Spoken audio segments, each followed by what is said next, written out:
അപ്പോൾ നിങ്ങൾക്ക് എല്ലാവർക്കും അറിയാം, നമുക്ക് കുറേ കാലമായിട്ട് നമ്മളെ ജയറാമേട്ടനെ കേരളത്തിൽ നഷ്ടപ്പെട്ടിരിക്കുകയായിരുന്നു. നമ്മൾ നൊസ്റ്റു എടുത്തെടുത്ത് ഇങ്ങനെ പൊയ്ക്കൊണ്ടിരിക്കുകയായിരുന്നു.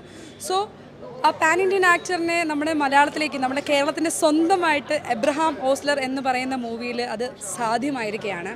അതിൽ ഒന്നും പറയാനില്ല, നോ വേർഡ്സ്. ഫാൻ ഗേൾ എന്ന് വേണമെങ്കിൽ പറയാം, അല്ലെങ്കിൽ എന്ത് വേണമെങ്കിലും പറയാം. ഞാനൊരു ആക്ട്രസ്സാണ്. അപ്പോൾ ഞാൻ എപ്പോഴും നോക്കുന്നൊരു കാര്യം ആക്ടിങ് സ്കിൽസിനെ പറ്റിയാണ്. അപ്പോൾ ഈ ആക്ടിങ് സ്കിൽസ് ഞാൻ എടുത്തു നോക്കുമ്പോഴത്തേക്ക് ഇപ്പോൾ ജയറാമേട്ടനായിരുന്നാലും മമ്മൂക്ക ആയിരുന്നാലും ലാലേട്ടനായിരുന്നാലും ഈച്ച് ആൻഡ് എവറി പേഴ്സൺസിൻ്റെ നമ്മൾ ആക്ടിങ് സ്കിൽസ് നമ്മൾ നോക്കുന്ന ഒരാളാണ്. അപ്പോൾ അങ്ങനെ നോക്കുമ്പോഴത്തേക്ക് ജയറാമേട്ടന് വമ്പൻ ഒരു തിരിച്ചുവരവാണ്. മറ്റൊരു ആറ്റിറ്റ്യൂഡിൽ, മറ്റൊരു പേഴ്സണാലിറ്റിയിൽ, മറ്റൊരു ബിഹേവിയറിൽ, മറ്റൊരു ത്രില്ലിങ്ങിലായിട്ടുള്ള ഒരു ഡ്രാമയായിട്ട് ജയറാമേട്ടൻ തിരിച്ചു വന്നിരിക്കുകയാണ്. I M so happy. ശരിക്കും പറഞ്ഞാൽ മിഥുൻ സാർ വളരെ മനോഹരമായിട്ട് ഇതിൽ ജയറാമേട്ടനെ അവതരിപ്പിച്ചിട്ടുണ്ട്. ഒരു എന്താന്ന് പറയാ, ഇതുവരെ കാണാത്ത രൂപത്തിലാണ് ജയറാമേട്ടൻ ഇന്ന് നമ്മുടെ മുന്നിൽ പ്രത്യക്ഷപ്പെട്ടിരിക്കുന്നത്. ഭയങ്കര കണ്ണിങ് ആയിട്ടുള്ള ഒരു ക്യാരക്ടറൈസിനെയാണ് ചെയ്തിരിക്കുന്നത്. കാരണം ഇതുവരെയും കാണാത്ത, കാരണം ഞാനിപ്പം ഈയിടെ ജയറാമേട്ടൻ നമ്മളൊരു പ്രോഗ്രാമിൽ കണ്ടിട്ടുണ്ടായിരുന്നു. അതിൽ വന്നിരിക്കുന്ന ഒരു മാനറിസവും ദിസ് ക്യാരക്ടറിലോട്ട് വന്നിരിക്കുന്ന മാനറിസവും ഇറ്റ്സ് ആൻ അമേസിങ് ആക്ട്. തീർച്ചയായിട്ടും കാരണം ഇത് കാണണം നിങ്ങളെല്ലാവരും, ഡയറക്ടേഴ്സ്, ഈച്ച് ആൻഡ് എവറി സിനിമയിലുള്ള എല്ലാവരും കാണണം.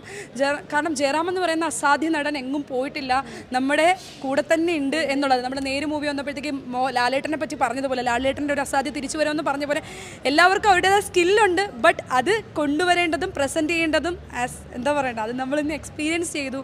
ഇതുവരെയ്ക്കും അതിൻ്റെ ഒരു ഹാങ് ഓവർ വിട്ടു മാറിയിട്ടില്ല. പിന്നെ ആ ഒരു ഇതിൻ്റെ ഒരു സ്ക്രിപ്റ്റിംഗ് മെയിനായിട്ട് പറയണം, ഡയറക്ഷൻ. ശരിക്കും പറഞ്ഞാൽ മിഥുൻ സാറിൻ്റെ ഒരു ബ്രെയിൻ തന്നെയാണ് അവിടെ വർക്ക് ചെയ്ത്. എല്ലാവരും അഞ്ചാം പാതിരാണ് കുറേ റിവ്യൂസ് ഞാൻ കണ്ടിട്ടുണ്ട്. പക്ഷെ ഒരിക്കലും അഞ്ചാം പാതിരയല്ല.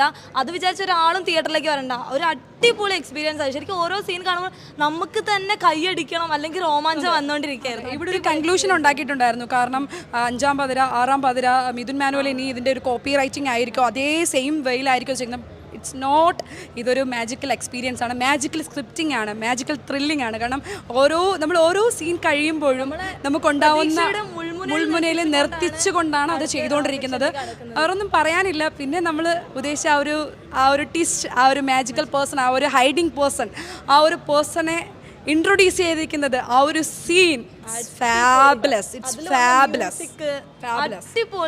കാരണം അയാളായിരുന്നാലും നമ്മൾ എടുത്തു പറഞ്ഞു കഴിഞ്ഞാൽ നമ്മൾ കണ്ടുവരുന്ന ഒരു ആക്ടറാണ്. പക്ഷെ ആ ആക്ടറിനെ ബ്രില്യൻസി യൂസ് ചെയ്ത് ഇതിനകത്ത് കൊണ്ടുവന്നിരിക്കുന്നത്, അവർ മേക്കിംഗ് ചെയ്തിരിക്കുന്നത്, ആ ആക്ടറിൻ്റെ ആ ഒരു കണ്ണിങ് ആയിട്ടുള്ള ആ ഒരു പോയിന്റ് ഓഫ് ആക്ടിങ്, അതും പറയാതിരിക്കാൻ പറ്റത്തില്ല. അതും ജയറാമേട്ടനും കൂടി ചേരുമ്പോഴത്തേക്ക് എന്താ പറയണ്ടേ, നമുക്കിങ്ങനെ തുള്ളി ചാടാൻ തോന്നും. സത്യത്തിൽ അതാണ് അവസ്ഥ. കാരണം നമ്മൾ എക്സ്പീരിയൻസ് ചെയ്തുകൊണ്ട് പറയാണ്. അപ്പോൾ നിങ്ങൾ എക്സ്പീരിയൻസ് ചെയ്ത് കാണുമല്ലോ അല്ലേ.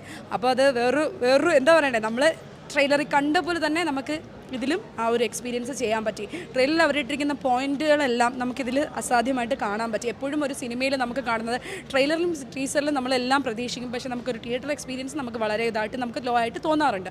ബട്ട് ഇതിൽ നമുക്ക് അങ്ങനെയല്ല. ഇതിൽ വളരെ നല്ലൊരു എക്സ്പീരിയൻസ് നമുക്ക് ചെയ്യാൻ പറ്റി. ഒരിക്കലും എന്താ പറയണ്ടേ ഇപ്പോൾ നമ്മളെ കണ്ട് മടുപ്പിക്കൂല. അതാണ് പറയാനുള്ളത്. എന്ന് വെച്ചാൽ ഓരോ സീൻ കഴിയുമ്പോഴും നമുക്ക് ഭയങ്കര ആകാംക്ഷ ആയിരിക്കും, അയ്യോ അടുത്തത് എന്തായിരിക്കും, ഇപ്പൊ ആരെ കൊന്നേ, അങ്ങനത്തെ ഒരു മൈൻഡാണ്. അടിപൊളി എക്സ്പീരിയൻസ്.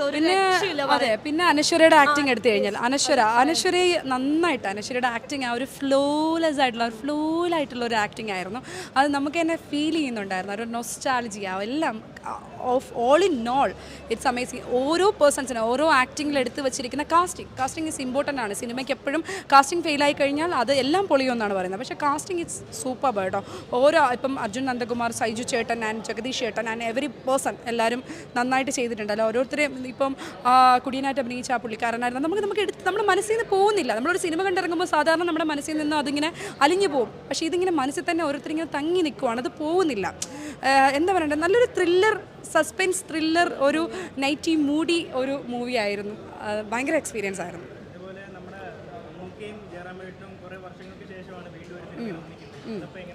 അത് നല്ലൊരു എക്സ്പീരിയൻസ് ആയിരുന്നു. കാരണം നമ്മൾ രണ്ടുപേരെയും കൂടി ഒറ്റ സ്ക്രീനിൽ കാണുമ്പോൾ വളരെ വർഷങ്ങൾക്ക് ശേഷം ഈ ഒരു 2024 ഇതൊരു ന്യൂ ഇയർ മാജിക് തന്നെയാണ്. 2024 ഒരു ഗിഫ്റ്റ് തന്നെയാണ് ജയറാമേട്ടൻ ആൻഡ് മമ്മൂക്ക.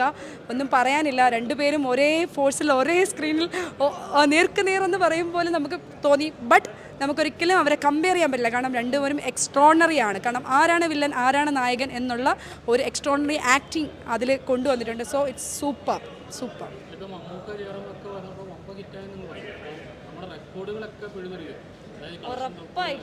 ഉറപ്പായിട്ടും ഹോപ്പ്ഫുള്ളി നമ്മൾ ഒരു മൂവി എന്ന് പറയുമ്പോഴത്തേക്ക് നിങ്ങൾക്ക് എല്ലാവർക്കും അറിയാം, നമ്മളെപ്പോഴും ചിന്തിക്കുന്നത് ഒരു മൂവി ഇറക്കുമ്പോൾ അതിനിടയിൽ ഒരുപാട് കഷ്ടപ്പെടുന്ന ഒരുപാട് ആൾക്കാരുണ്ട്. ടെക്നീഷ്യൻസ്, പ്രൊഡക്ഷൻസ്, ഒരുപാട് പേര് കഷ്ടപ്പെടുന്നവരുണ്ട്. അവരുടെ എല്ലാം ഒരു ഭാഗമാണ് ഒരു സിനിമ എന്ന് പറയുന്നത്. ആസ് ആൻ ആക്ട്രസ് ഞാൻ പറയുകയാണ് സിനിമ എന്ന് പറയുന്നത്. അപ്പോൾ ഹോപ്പ്ഫുള്ളി ഇത് അവർക്ക് എബ്രഹാം ഓസ്ലർ എന്ന് പറയുന്ന മിഥുൻ മാനുവലിൻ്റെയും ടീമിൻ്റെയും ഒരു മാജിക് മൂവിയാണ്. സോ ഇത് ഹിറ്റാവട്ടെ, റെക്കോർഡ്സ് ഒക്കെ തകർക്കട്ടെ. ജയറാമേൻ്റെ 1 ഹിറ്റും 1 കളക്ഷനും 1 സക്സസ്സും ആവട്ടെ എന്ന് ഞാൻ പ്രാർത്ഥിക്കുന്നു. Thank you.